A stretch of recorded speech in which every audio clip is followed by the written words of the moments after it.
the first part of my professional career after I graduated, I was doing motion graphics for main title sequences and broadcast design for TV, for Disney Channel and BET and MTV and all sorts of stuff like that. And then I worked my way up to art director at that one company, and then I decided to leave and become a freelancer. I just wanted to broaden my horizons. And one of the first places, if not the first place I got hired as a freelancer, was a company called The Famous Group. And my friend who I used to work with at my previous job had started working there as a producer. And I just sort of announced on Facebook, like, hey, I'm a freelancer now, please hire me. And Will reached out to me and he was like, hey, you like sports, right? And I was like, yeah. And I did. And I loved sports as a kid. I was a tomboy. I know that's hard to believe. I was a huge tomboy. I loved basketball. I loved all sports when I was little. And then I, became an art kid and didn't follow as much, but, he knew that I liked sports. So he said, we do all this stuff for sports teams. You should come and freelance here. So I did. One of the first jobs I did for them was actually for the Cincinnati Reds. I was doing some animation for their opening video, but Famous Group has a really cool niche that they got into at the, when stadiums started replacing their dot matrix boards with LEDs. They needed, instead of just little dots with the score and some pixelated, Budweiser logo, they could have actual content, video content on these boards. So Famous Group started doing this for the LA Clippers back in the late 90s and really grew their business from there.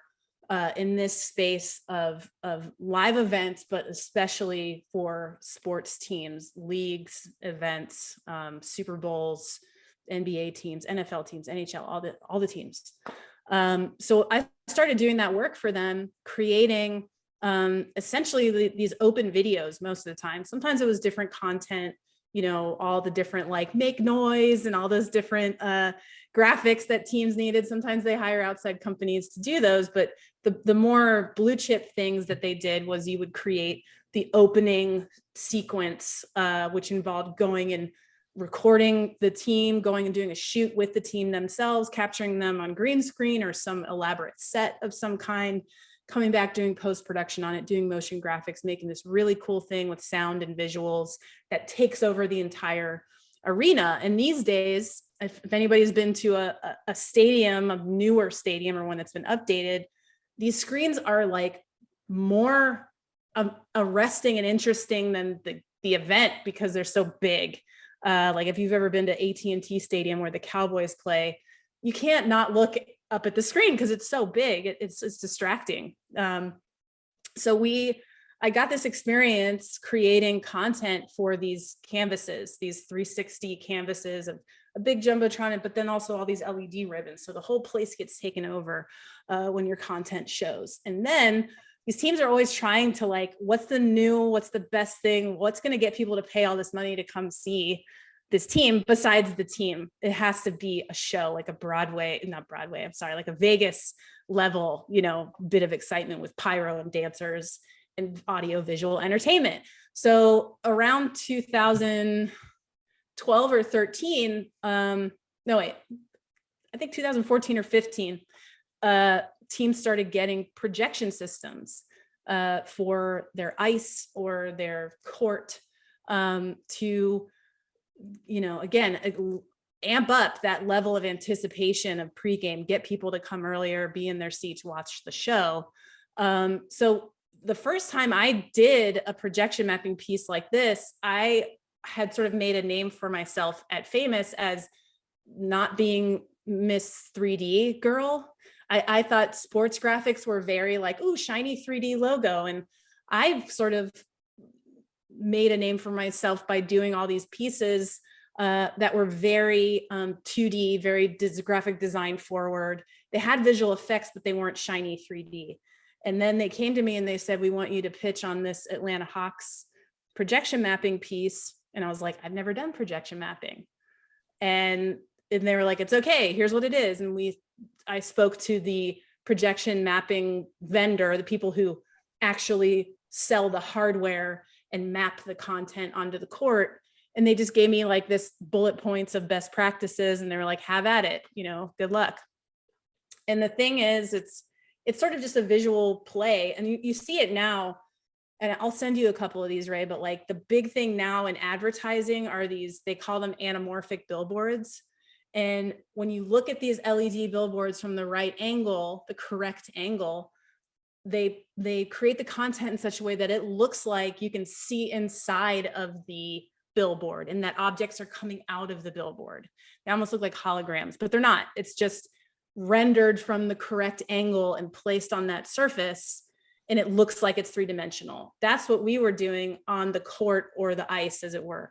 The classic trope became the surface breaking and falling down below. That's like the thing you almost have to do.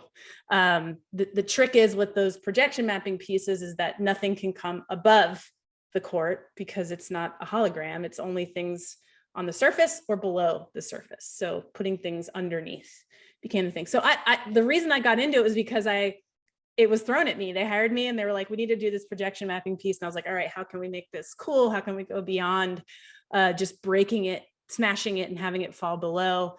So on the first one that I did, we shot the players from a high angle, so it kind of looked like they were standing underneath the court, and just had a lot of fun. I'll send you a bunch of the pieces, but just had a lot of fun doing different animation styles and having different bits of fun with the idea that this space underneath the court is this magical cauldron of imagination and ideas and things that you can do. So once I did one, the Hawks wanted to do multiple different opens on projection mapping per year. And I became projection mapping girl, because, I was finding success at it and having fun with that canvas. I did the Final Four a few years in a row. That was really cool. So I've done tons of these. I've worked at Super Bowls and Final Fours and NBA All-Star games. I've done all these live events and created content for the different screens or projection mapping there. But I went to the Final Four, and often I don't get to be there because they're all over the country and I'm working, and I don't just fly somewhere to necessarily to watch my little, 2-minute thing I did. So I got the opportunity to be at the Final Four, and they play those games in football stadiums, not basketball arenas. So, and they're a very hyped up crowd, the college crowd or the alumni. So I got to watch our projection mapped open, and Jim Nantz introduced it, which was very cool. And people lost it, when they at the end, everybody's screaming and so hyped up. And to be there and to watch a thing you made and have a crowd reacting that way to it felt like my little dreams of being a little rock star when I was playing drums as like a 13-year-old. That was one way of that coming true. It to be, most animators and filmmakers, even, you don't necessarily, unless you go to a premiere or something, you don't get to be in a room with 30,000 people screaming after they watch your thing. Yes, they're screaming because they love their basketball team, but you were a part of heightening, that experience, and what you made added to that entertainment value and that joy and excitement. And so it's a very cool thing to do that on any of those sort of canvases and those spaces. And I can talk about too, the sort of next frontier of that I did the last couple of years, which is a more techie version of that, which is the mixed reality, where you have tracked cameras and you're putting objects in CG in the arena live. You're tracking in visual effects live in the moment. That's what I've spent the last couple of years doing with Famous Group.